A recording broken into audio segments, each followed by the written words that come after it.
Lava Crew last time. He went into the tank. Yeah, so Justin is playing a blue-white-red flash deck, pretty standard. Thundermaw Hellkite, Restoration Angel, Augur Bola, Snapcaster Mage, Essence Scatter, Dissipate, Azorius Charms, Sphinx Revelation. Nothing really too crazy, nothing too special. And both players are 5-0. And they're both 5-0, yeah. They're happy with their brews, as we're going to see Adam. Let's go with Ezegelian. Yep. All right, Ezegelian. That's how I'll pronounce it. Plays a Hinterland Harbor, he's going to pass the turn back. Justin Desai on your left, blue, white, red flash. Round number 6 here at Star City Games Open Series here in Somerset. Again, if you guys do want to join the chat, at SCG Live, hashtag SCGNJ for your tweets. Gerard and I will be checking both that and our personal Twitters. Interact with us if you'd like to during all 10 rounds of Standard today and all of Team Seal tomorrow. Yeah, so Justin finally plays a blue source, and at the end of his turn, Adam drops as a Staticaster. Is a Staticaster. Yeah. Not really too good in this matchup. Can't imagine it being very good, as there's your Nightshade Peddler. I mean, it does a nice job of, shutting down some creatures or whatever, but it's very, very easy for the blue-red flash deck to break up. Yeah, with all this pinpoint removal or Verdict, it's not very tough. Yeah, I mean, I would almost maybe not play it there. It's like, until Justin actually committed a creature to the board so he could at least get something out of it. Sure. But we'll see how it works out. I mean, Adam is 5-0, so I feel he's comfortable with the deck. And he did play this deck a couple weeks ago, like I said before, at a WMCQ. So you see him reaching for a Thragtusk. Yep. Yeah, there is a Thragtusk. Is this going to resolve is a question. You see Justin reach for mana very quickly. Twice. Looks like a Searing Spear is the draw. Yep. So it's probably going to resolve, right? Yep. All right. And I think a Nightshade Peddler will get him for 1 point of damage here. Don't be afraid, little Peddler. Yeah. Get your 5 life at him. Pedal to the metal. Come on, 1 damage, attack. I'm not sure what's going on here. Maybe he's asking if it's paired, but I believe it's paired with the Staticaster. Yeah, it looks paired. Yeah, it definitely does look paired. All right, Searing Spear, going to take care of that. Why didn't he attack with the Nightshade Peddler? I don't know. I mean, it's not doing anything else. Yeah, it's just it's not very good in this matchup. Might as well get the damage. Is he afraid of an Azorius Charm? I mean, that doesn't really seem relevant here. Yeah, I mean, he certainly doesn't want to draw the Nightshade Peddler again, and if it's like Azorius Charm is that bad, I guess, like, you can shoot your own guy if you wanted to. I don't know. I would want to get the 1 damage across. Yeah, for sure. And I would rather have Justin use the Azorius Charm on that than just a cycle to draw a new card. Yeah. So again, Nightshade Peddler not attacking. And Adam plays his 6th land. So I really cannot make a... Oh, wow. Sire of Insanity. Jeez.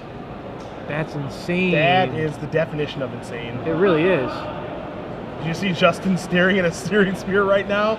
Oh my goodness. This is exactly like worst case scenario for this deck. Yeah.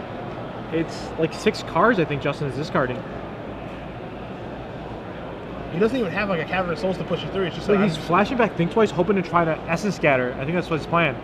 That's not Essence Scatter. That's actual every card going in the graveyard. Yeah, I mean, you said a Searing Spear the Thragtusk? Yeah, I think you have to Searing Spear the Thragtusk and hope to draw a Supreme Verdict? A Supreme Verdict, yeah, to clear it up. Alright, so Sire of Insanity making its wave in Standard. I think Sire of Insanity might be like the big power card. Yeah, I mean, this card's no joke, right? Yeah. This is the second time we've seen it. Second or third time this weekend. And we've seen it be, like, very good. How many copies does he play? Just 2. Just 2? Okay.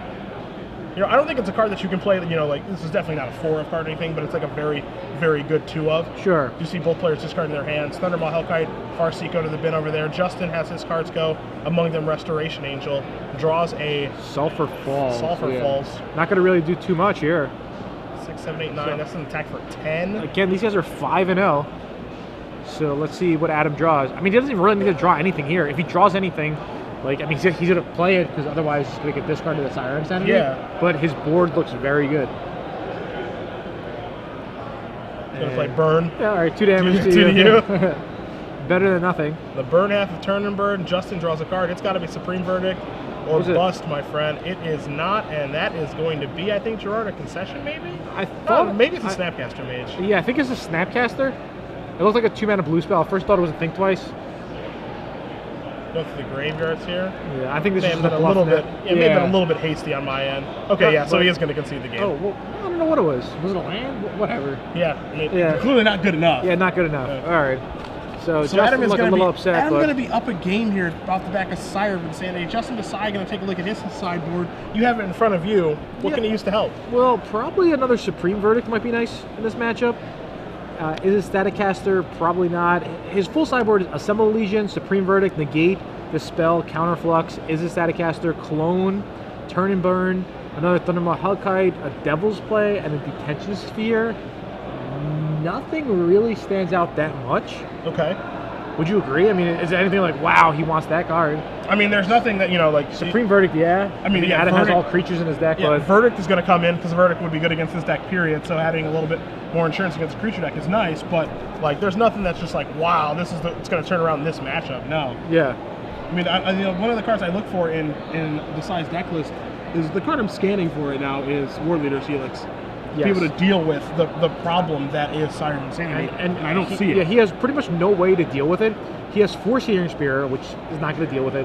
He has 2 Pillar Flame, not going to deal with it. He only has 2 Supreme Verdicts main deck, and it's only going to deal with it if it's either in his graveyard and he top decks a Snapcaster Mage, or if he just naturally draws Supreme Verdict after a Sire.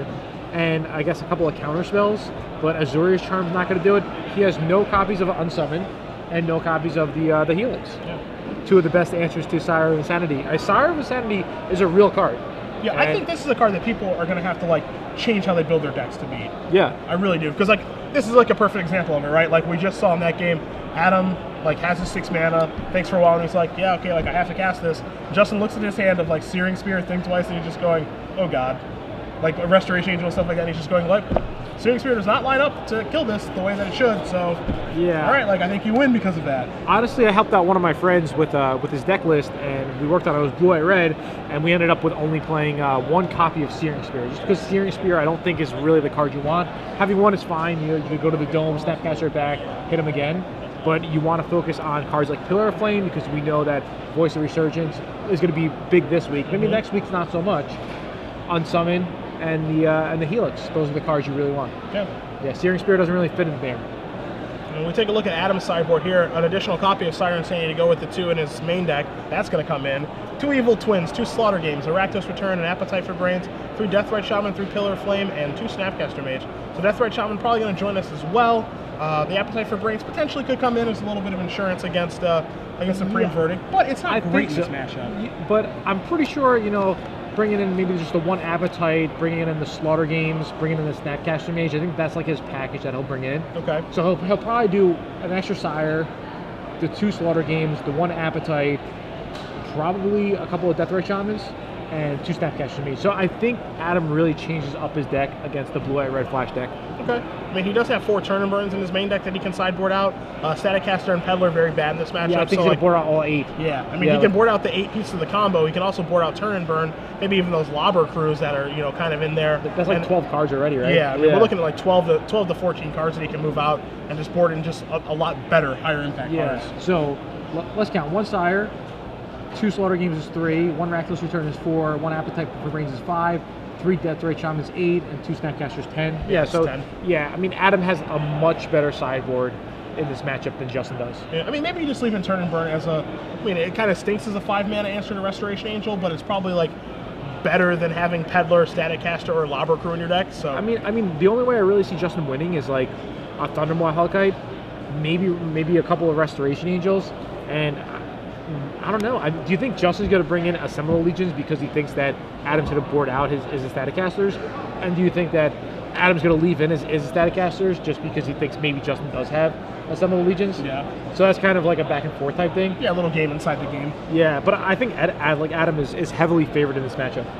I really can't see Justin winning. I mean, I might look even more dumb when Justin wins the next 2 games.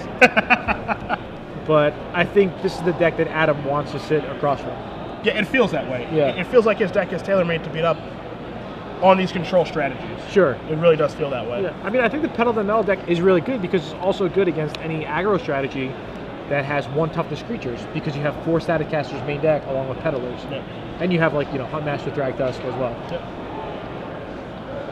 So Adam is going to mulligan immediately here. Okay. As Justin's going to look at his hand. Essence Scatter, Sulfur Falls, Azorius Charm, Sphinx's Rev.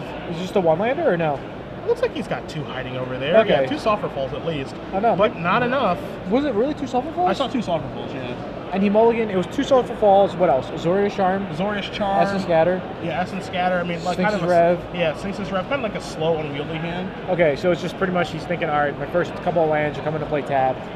You know, I don't really have anything. Yeah, all right. I mean, that's fair, I guess, especially if Adam mulliganed. But normally, I kind of stray away from mulliganing 2-land hands. Yeah. 2-land hands and like 5-land hands, I'm almost always fine with. I know some players are really specific about their mulliganing and stuff. So I'm sure Justin knows his deck and figured he could do better. Yeah. So we'll see what happens. So I believe Owen is 5-0. Owen is 5-0. And I believe that Reed is 4-1 because we just saw them on the camera. Yeah.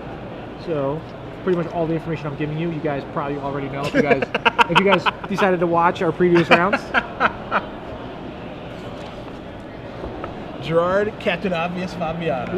Yeah, there can only be one. Yeah, if you're not obvious, you're confusing. So we'll see what happens here. I feel like that's my go-to saying that I love. We'll see what happens here. We'll be like, hey, are you hungry? We'll see what happens here. We'll see what happens with this appetizer. All right, so let's see if these guys want to keep their 6-card hand. Justin doesn't. Yeah, that was a very fast mulligan. Yeah. And Adam is going to keep his. So Justin going to at least mulligan down to 5. But we'll see what happens here if he's going to keep more or not. How smart Magic players, like as a community, are. You know, these Magic players are really intelligent. They can figure out math problems, these super hard strategy games or whatnot. I feel a lot of them tend to tilt too often. I'm not saying here, it's tilt mulligans. Sure. But I see people, they lose game 1, and they're just like, they shuffle really quick for game 2, and then they like draw like mulligan, draw mulligan. All right, that's game, Yeah, sure. So, a little bit of frustration. Yeah, exactly. Yeah. It's definitely a skill to, get yourself to not have that happen to you. It's something that, over my career, especially when I was in my early 20s, of just having to not get like frustrated about things like that. Because, I mean, you bring it up, like as intelligent as the community is, it's like they get like kind of tilted by like the smallest thing. It's like, unbelievable. He drew this card not to mulligan once. This is ridiculous. Yeah. It's really true. Actually, yesterday I was playing some Magic Online, and I mulliganed to 4 with an Orzhov deck, and I won, which is something that I only did it a couple of times in my career, I would say. Mulligan 4? Yeah. I mean, I only mulligan the 4 very rarely, because this sounds like a made-up story to me. No, this is true. Mike Sigrist was there. He's the one who kept telling me to mulligan. I had a 1-land hand I wanted to keep. I had a 1-land hand I wanted to keep. I had a no-land hand, and then I had a 1-land hand. Oh, no, I'm sorry, 2-land hand. But especially on Magic Online, I feel like it's so easy. Like once you go down to 4, there's just like, do you want to mulligan? Yes, yes, yes. Or you go to 0 and just concede. Yeah, sure, sure. All this is one click of a mouse. Yeah. You don't have to keep shuffling and presenting your deck. But yeah, multi 4. So I mean, Justin's on 5, and he's definitely going to keep this. What is it? 3 lands? It's 2 or 3 lands. There's 2 lands. Yeah. Restoration Angel, Sphinx's Rev. Yeah. Ooh, there's an island. There's a blue land. Pretty good. Bluff that counterspell. Yeah, why not? I also feel like there's less bluffing nowadays. I agree with that, but it's just like because the game is so much more creature heavy than spell heavy now, like it's harder to bluff, right? Yeah. Like where before all the spells were so good that people had to think about them. Now there's just like so many more creatures that what are you gonna do? Like bluff a Hunt Master of the Fells? Like that's not gonna happen. I don't know. We saw Matt Beverly bluff that Blasphemous act. Yeah, that was sick. Was awesome. Yeah. All right, so Adam has a draw that he wants again. He gets to go Stomping Ground, Sulphur Falls, and go fetch up a Water Reserve. So this is pretty much everything he wants. That's what this deck wants. The deck either wants to play Peddler into his Staticaster versus aggressive decks, but against the control decks, he just wants to go turn 2 Farseek, develop the board, develop mana. Yeah. All right, so there's a Clifftop Retreat, pass the turn back. Yeah, Adam's gonna draw a card. Let's see if he has a 4th land here. Yeah, I think he has a 4th and a 5th land, to be honest. There's your Rootbound Crag. There's your Hunt Master of the Fells. Yeah, and I mean Justin has a Dissipate, but doesn't have the mana for it. So we'll see what happens here. Wolf Token, 2 life coming. Yeah, we're just waiting on that, and then Adam's gonna pass a turn right after he gets that Wolf Token. And Justin draws. Oh, there's a Think Twice. I mean, it's better than nothing. Yeah, I mean, that's where the turn has to start. Yeah, because if it was just nothing, the Hunt Master would flip and he'd be in really bad shape. Yeah. Here's a Sacred Foundry, pass the turn back. So Adam going to draw a card here. You see a Stomping Ground in his hand. That's the 5th mana source. Oh wow, Keswick that's Wolf so Run is the good. 6th. Yeah, when you go Huntmaster and then you follow it up with a Keswick Wolf Run, it's so good because you just don't have to commit anything more to the board. Yep. And you're able to deal free damage. Right there, it was just free 2 points of damage. Now it's going to flip into Ravager of the Fells. And now, as you said, it's going to make Justin deal with just this first. Exactly. And then we'll go from there. Yeah. Is Adam's thinking. And if you do anything like, Supreme Verdict to deal with this, the window's open for me to slam like a 6-land Sire of Insanity and just end this game. So yeah, I mean, it's a very tough situation. Justin drew a lot of poor cards in this matchup. He drew Counterflux. I don't even think I want Counterflux against Adam. Would you? Well, I mean, it's a situation, right, where, he might be thinking to himself, well, my deck's pretty soft to Sire of Insanity, sure. So I need to have like this mediocre card in my deck to be able to try to beat it, okay. Even though I don't want it in my deck. Yeah, because I mean, in his hand we see Dissipate, we see Counterflux, 2 cards that just aren't doing anything. Yeah. Even something like Thunderblot Hellkite isn't even very good against Adam. This matchup's just in such Adam's favor, I would say. Yeah, I would say that it's heavily in his favor with how Justin's blue-white-red deck is currently built. I mean, it just feels like to me that, Justin's blue-white-red deck is kind of archaic and it hasn't really updated with what people are doing moving forward. Is kind of the issue. Okay. So you see the the Ravager of the Fells and the Wolf token coming across. No Wolf Run activation, no nothing, just standing pat. I mean, he doesn't want to get a Zori's Charm or anything like that, so no reason for him to move. Again, just basically saying to Justin, you need to do something to deal with what's on the table. You have to have Supreme Verdict right now. Yeah, there's a Think Twice from the end of Adam's turn. Justin did draw his 5th land, but I believe it's a Sacred Foundry. It is. So if he wants to go Sacred Foundry into like Thunderbolt Hellkite, and he goes down to 4 and he just just gets loses killed by the Wolf Run. Yeah. I think he has no line of play here, right? The plays look good. Yeah. I'll say that. I think last turn he probably needed to play Restoration Angel. Yeah, I mean, probably just like at the end step, just get it into play. Yeah, I mean, something. The problem is that Keswick Wolf Run is just invalidating everything he can do. Yeah. And so now, like, he can, the situation is like, well, I'll just try to bluff a Zori's Charm. It's like, well, that's not going to work because it's a lethal attack. Yeah. It doesn't have to activate Keswick Wolf Run to do anything. Yeah, I was even thinking maybe Justin could have played Restoration Angel and like got in front of the way of the Wolf to at least like trade that off. Because Justin needed to draw a blue source or, well, yeah, I mean, he needs another blue source to cast Sphinx Revelation, but even if he does, it's a Sphinx for 2. Yeah, that doesn't do anything. Good. Yeah, not even good. Just another Think Twice would be pretty much the same. Yeah, all right. He just sends the hand. So, Justin Desai is going to lose this match to Adam Ezegelian. 2-0, pedal to the metal. It didn't need to have the pedal or the metal. It just had Huntmaster of the Fells and Sire of Insanity to get it done. Yeah. We saw the pedal and the metal in game 1, but it did nothing, like you said. Yeah.